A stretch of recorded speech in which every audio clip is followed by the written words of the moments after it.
Tirania de Aço capítulo 65 Monogamia para otários. O dia chegara, e Berengário se levantara bem cedo, bem vestido, para se despedir de sua noivinha de seu território para que ela voltasse para sua terra natal. Apesar de suas suspeitas sobre o possível caso de Berengar com a Linde, ela estava muito feliz durante os últimos meses que passou conhecendo seu noivo.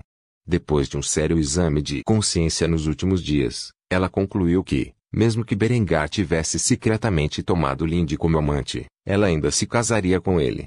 Ela estava confiante em sua capacidade de manter Berengário ao seu lado, mesmo que ele passasse tempo com a Linde. Quem sabe, talvez quando seu corpo finalmente amadurecesse, ela fosse ainda mais bonita que Linde. Nesse ponto, ela poderia facilmente monopolizar o amor de Berengário. Seu único medo era que, se Berengário fosse realmente o pai do filho de Linde, que um dia ele pudesse legitimar o bastardo, e se nascesse menino, aquele bastardo se tornaria o herdeiro de seus títulos. Como tal, ela decidiu que faria o que fosse preciso para colocar seu próprio futuro filho no trono no qual Berengário certamente se destacaria deste mundo. Na verdade, Berengário estivera terrivelmente ocupado nos últimos dias e viu muito pouco de qualquer uma de suas mulheres e, portanto, desconhecia os conflitos entre elas ou as resoluções a que haviam chegado. No entanto, para se despedir dela, ele estava aqui agora, e Linde não estava presente, temendo que isso pudesse azedar a relação entre o seu amante e sua noiva. Ela achou que seria melhor se ausentar. Embora gostasse de provocar a dela, ela não tinha planos de roubar sua posição como esposa. Berengar deixara claro que pretendia se casar com a dela e que sua mente não se deixaria influenciar, e Linde acabou aceitando isso. Adela estava na frente de sua carruagem luxuosa, ladeada pela comitiva de cavaleiros que a protegeram durante todo esse tempo. Eles sabiam que não deviam atrapalhar a jovem e seu noivo. Berengário abraçou a menina antes de se despedir. No entanto, as palavras que ela sussurrou em seu ouvido pegaram desprevenido. Eu quero que você saiba que mesmo que você esteja com Linde, eu não vou parar de lutar pelo seu amor. Com isso dito, a garotinha o beijou nos lábios com os dela antes de fugir de seu abraço e entrar em sua carruagem, deixando Berengário atordoado, em silêncio enquanto a caravana se afastava. Ele tinha 1.000.000 de pensamentos correndo em sua mente enquanto observava dela acenando para ele da carruagem ao longe. O principal deles era simplesmente: eu sou realmente tão ruim em esconder meu caso? Apesar de perceber que ele não era tão astuto quanto ele pensava que era durante todo esse tempo, Berengar estava feliz que, apesar de suspeitar de seu relacionamento ilícito com a Linde, sua pequena noiva não desistiu de se casar com ele. Teria sido um desastre absoluto se a garota tivesse percebido suas ações e terminado as coisas depois de todos os seus esforços. Como tal, um sorriso perverso se espalhou por seu rosto enquanto ele olhava para o céu azul claro acima e expressava seus pensamentos em voz alta. Monogamia para otários. Berengário voltou rapidamente ao castelo depois de deixar suas palavras de despedida para que ninguém ouvisse. Ele não era o tipo de cara que cultiva um harém, afinal, tentar satisfazer as necessidades emocionais de mais de 2 mulheres era o suficiente para levar qualquer homem à morte prematura. No entanto, se ele pudesse alcançá-lo, ele tinha amor mais do que suficiente de sobra para 2 belas damas. Como tal, ele estava feliz que as coisas estavam progredindo da maneira que ele pretendia. As coisas ficariam solitárias agora que a dela se fora, mas com Lambert tendo sido exilado e sua família já ciente de seu relacionamento com Linde, ele não precisava mais esconder suas ações e poderia flertar abertamente com Linde e desfrutar de sua companhia sem ter que esgueirar-se o tempo todo. Certamente isso seria uma experiência libertadora. Aparentemente, Linde teve a mesma ideia, pois no momento em que ele entrou pelas portas do castelo, ela pulou em seus braços e começou a beijá-lo apaixonadamente. Entre os beijos, Linde fez a pergunta em sua mente. Essa então a garotinha se foi? Berengário deu-lhe um tapinha na testa, o que interrompeu sua exibição apaixonada, e repreendeu seu amante. Sim, mas curiosamente ela me disse algo antes de partir. Algo inesperado. Pela expressão em seu rosto, Linde sabia que a dela provavelmente mencionou algo sobre o caso deles. Como tal, ela agiu inocentemente como se não tivesse ideia do que poderia ser.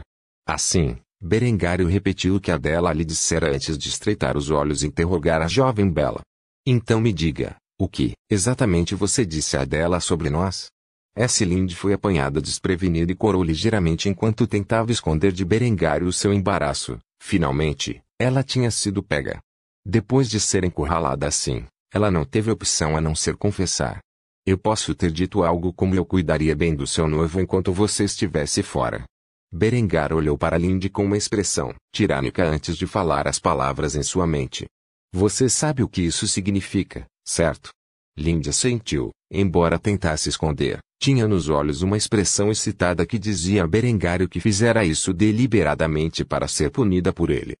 Mesmo que ela gostasse de uma demonstração tão rude de domínio, ele faria exatamente o que ela desejava. Como tal, ele arrastou sua amante para seu quarto e passou o resto do dia punindo-a severamente por suas ações que poderiam ter dado terrivelmente errado. Pela primeira vez em muito tempo, Berengário tirou um dia de folga do trabalho e passou apenas brincando com a amante. Se quisesse viver uma vida longa e próspera, precisaria passar alguns dias assim. Tirania de Aço capítulo 66. Encontrando um substituto com a partida de Adela, Berengário rapidamente se viu novamente imerso em seu trabalho. Ele teve que encontrar um instrutor para substituí-la como professora para os filhos de Cufstein com sua ausência. Infelizmente, a implementação de seu sistema de educação pública estava provando ser um esforço mais lento do que o inicialmente estimado. Por causa disso, ele estava entrevistando um candidato em potencial para o cargo, que Adela havia deixado para trás. O jovem à sua frente era um dos filhos do falecido Marechal. Apesar de ser responsável pelo assassinato do Marechal Fredeu von der See, Berengar transferiu com sucesso a culpa da morte do homem para seu irmão mais novo, ganhando assim a família von der See como um valioso aliado. Atualmente, o segundo filho da família estava sentado diante de Berengário. Ao mesmo tempo, o jovem regente realizou uma minuciosa entrevista sobre se o homem poderia ou não instruir as crianças da região na educação básica. A primeira questão de importância era determinar se o homem entendia ou não o material básico. Durante a última hora, Berengar deu ao jovem um teste básico de aritmética e linguagem, que o homem passou com louvor. Depois, Berengar deu-lhe os folhetos que continham os materiais de aprendizagem que foram distribuídos aos alunos para ver se ele conseguia entender completamente o seu conteúdo. O jovem atendia pelo nome de Frederic e tinha uma aparência relativamente mediana em todos os aspectos. Ele era um homem estudioso e quieto que exemplificava perfeitamente o ideal do nobre erudito. Frederic compartilhava o mesmo cabelo loiro sujo e olhos esmeralda que seu irmão mais velho. O jovem olhou para Berengário com um sorriso apaixonado enquanto repetia uma parte dos estudos sociais que continha a propaganda de Berengário. O povo alemão é um grupo étnico distinto entre os povos germânicos que residem nas regiões de língua alemã da Europa Central. Deveria ser objetivo de todo alemão unificar-se sob um único império coeso, livre de influência estrangeira. Outro pode o povo alemão perseguir seu destino de hegemonia global. Sinceramente, era uma peça de propaganda tirada dos ensinamentos de um certo regime da vida anterior de Berengário, mas se ele ia construir um império, a pátria deveria ser unida como seu núcleo. Berengário havia distribuído um mapa para referência visual, que continha as regiões que desejava incorporar ao seu futuro império. Este mapa era essencialmente uma cópia exata da ideia de uma grande Alemanha de um certo estudante de arte austríaco, com a adição do litoral adriático e do sopé dos Alpes. Depois de confirmar que Frederico poderia ensinar as crianças, Berengário se aproximou do homem com um sorriso no rosto e apertou sua mão. Parece que você está mais do que qualificado para ensinar às crianças. Você começa amanhã. Eu prometo que você receberá um salário justo. O jovem acenou com a cabeça em concordância e falou seus pensamentos íntimos. Estou feliz por estar a serviço do reino, meu senhor. Ao ouvir tais palavras, Berengário decidiu comemorar e tirou um jarro de cerveja enquanto servia em duas canecas que ofereceu ao jovem à sua frente. Se você conhece mais alguém que se encaixaria bem no cargo, me avise. Quero expandir a educação pública em todo o baronato e preciso de instrutores qualificados.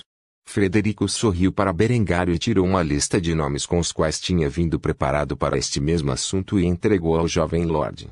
Berengário ficou perplexo com essa ação, mas tomou um gole de sua caneca de cerveja enquanto lia a lista de nomes. A maioria dos nomes escritos na folha de papel eram da geração mais jovem da nobreza, muitos dos quais ele conheceu em sua cerimônia de noivado.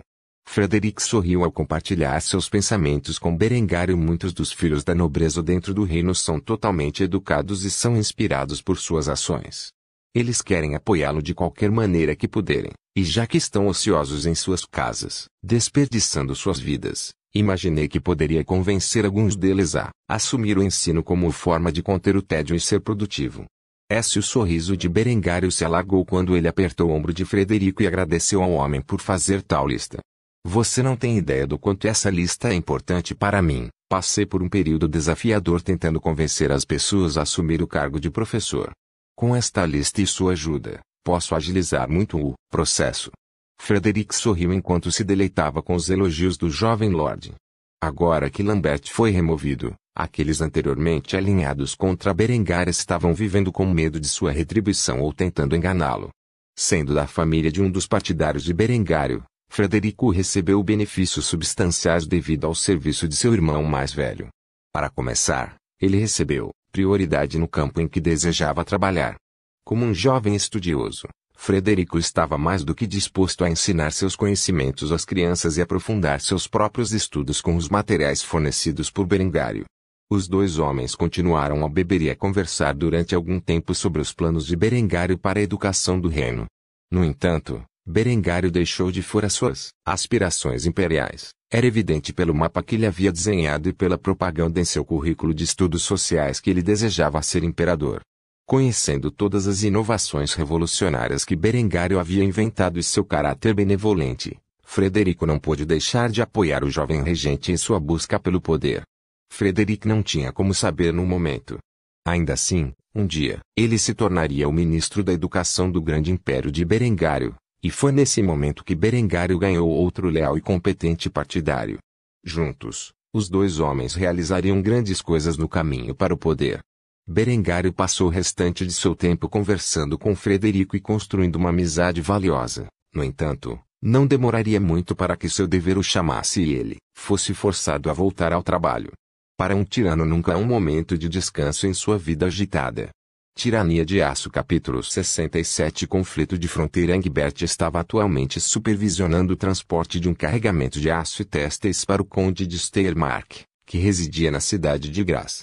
Ele tinha acabado de sair do baronato de Kufstein e agora estava sentado na entrada da cidade de Kitzbühel, a capital do baronato de Kitzbühel, que era o baronato que ficava diretamente a leste de Kufstein e compartilhava sua fronteira. No momento em que ele chegou perto da cidade de Kitzbühel enquanto hasteava as bandeiras da Casa von Kufstein, ele foi parado pela guarda municipal com quem ele estava envolvido em um debate feroz. Sob a autoridade de quem você se atreve a parar esta caravana comercial? O homem que o havia detido estava vestido com uma couraça de brigadeiro e usava um capacete de bacinete de ferro na cabeça. Ele atualmente tinha vários arqueiros e lanceiros nas proximidades mantendo a caravana em cativeiro. Todos pareciam prontos para liberar sua fúria a qualquer momento. Claramente eles estavam guardando rancor contra o baronato de Kufstein. O homem encarregado zombou com desdém de Sr. Engbert enquanto respondia às perguntas do jovem. Sob o decreto do barão Guntram von Kitzbühel, qualquer um que entrar pelo baronato de Kitzbühel através de sua fronteira ocidental deve ser investigado por heresia. Eu ordeno que você permaneça dentro dos limites de Kitzbühel até que a investigação seja concluída. Enquanto isso, estaremos apreendendo todos os bens em que sua caravana carrega como prova em potencial. Se você estiver determinado a ser inocente das acusações, então todos os itens apreendidos serão devolvidos a você no momento de sua partida. Engbert ficou furioso com o flagrante desrespeito à sua identidade e atacou o guarda. Isto é ultrajante. O guarda sorriu maliciosamente para Engbert e abaixou sua lança ameaçadoramente enquanto continuava, provocando Engbert. Qualquer resistência será considerada um reconhecimento de culpa, e assim seremos forçados a executá-lo como um herege. Sugiro que entregue suas armas pacificamente e venha conosco. Embora Engbert quisesse lutar para escapar, a guarda da cidade superava em muito ele seus guardas da caravana. Como tal, não havia muito que ele pudesse fazer sobre a situação atual. Tudo o que ele conseguiu foi informar a rede de espionagem de Berengário montada em Kitzbühel sobre este assunto e fazer com que transmitissem a mensagem a Berengário. Como tal, foi colocado em confinamento na taberna local, onde rapidamente se encontrou com a moça do bar que trabalhava para Berengário em segredo e lhe deu o recado. Não demoraria muito para que Berengário soubesse das ações flagrantes do barão de Kitzbühel e exigisse uma resposta. Berengário sentou-se em seu assento de poder onde Linde estava ajoelhado diante dele, informando-o dos eventos que aconteceram com Ingbert e sua caravana dentro do baronato de Kitzbühel. Ele bateu o punho no apoio de braço em um acesso de fúria e se levantou de seu assento enquanto gritava com a Linde. Absurdo, o barão de Kitzbühel não tem o direito de interferir no meu comércio. Claramente, ele está fazendo isso ao mando da igreja como retaliação pela minha execução daqueles malditos inquisidores. Aquele maldito filho da puta piedoso, eu juro por Deus que vou pegar de volta para ele por isso. Embora Berengário estivesse gritando de raiva, Linde não se importou, ela gostava desse lado tirânico de Berengário. No entanto, ela manteve a boca fechada e o deixou desabafar sua raiva. Berengário passeava pelo salão principal enquanto pensava em como proceder. Quero que um emissário seja enviado a Kitzbühel para mediar esta queixa. Não permitirei que meu negócio seja interrompido por aquele idiota hipócrita. Linde franziu o senho, descontente com a inação de Berengário e tentou instigá-lo à violência enquanto se aproximava dele cutucava seu peito com ternura. Por que você não envia seus exércitos? Com o poder de suas forças, o barão não pode recusar suas exigências. Berengário sabia o que ela estava tentando fazer e acariciou seu sedoso cabelo loiro morango antes de puxá-la para perto dela. Você é uma pequena megeira, você sabe disso. Não, eu não vou recorrer à violência por um assunto tão pequeno. Além disso, seria apenas a justificativa que seu pai precisa para trazer seus exércitos sobre mim se eu fizesse isso. Prefiro evitar a guerra com todas as forças tirolesas se eu pudesse. São muitas delas, na melhor das hipóteses, eu poderia resistir ao cerco até que elas cedessem, mas então meus negócios seriam destruídos e meu povo massacrado. Evitará a violência até que ele me dê um casus belli adequado. Linde fez beicinho, mas acabou aceitando sua decisão. Não só tudo o que ele dizia estava correto, mas ele sabia que quando Berengário se decidia sobre alguma coisa, não havia como influenciá-lo. Como tal, ela descansou a cabeça em seu ombro e o seduziu ainda mais. Espero que ele faça alguma coisa para justificar a guerra. Está ficando terrivelmente chato por aqui agora que eu não posso mais provocar aquela sua noiva. Berengário zombou da reação de Linde. Essa garota pode ser uma masoquista agora, mas isso não significa que todas as suas tendências sádicas tenham desaparecido. Claramente, ela precisava de mais treinamento. No entanto, ele estava ocupado no momento e não podia entreter seu pequeno animal de estimação. Como tal, ele deu a ela uma tarefa para aliviar seu tédio. Eu não vou deixar Guntram se safar disso, alcançar a cela em sua terra e fazer minhas mãos queimarem os celeiros de Guntram. Deixe eu ver o que acontece quando ele se atreve a me provocar. Com isso, Linde sorriu maliciosamente. Este era o tirano implacável e dominador que havia roubado seu coração. Ela foi rápida em obedecer seus comandos e partiu para encarregar a célula local em Kitzbühel de se envolver em sabotagem contra os estoques de comida do baronato. Não demoraria muito para que esse conflito se transformasse em uma guerra total. Quando isso ocorresse, Berengário mostraria o que o trovão de uma dúzia de canhões de 12 libras poderia fazer às paredes aparentemente poderosas do castelo de Guntram. Anos no futuro, os historiadores viriam a reconhecer isso como a primeira conquista de Berengário e o ponto de partida na ascensão do Império Alemão. Por favor, certifique-se de verificar meus outros romances, tenho certeza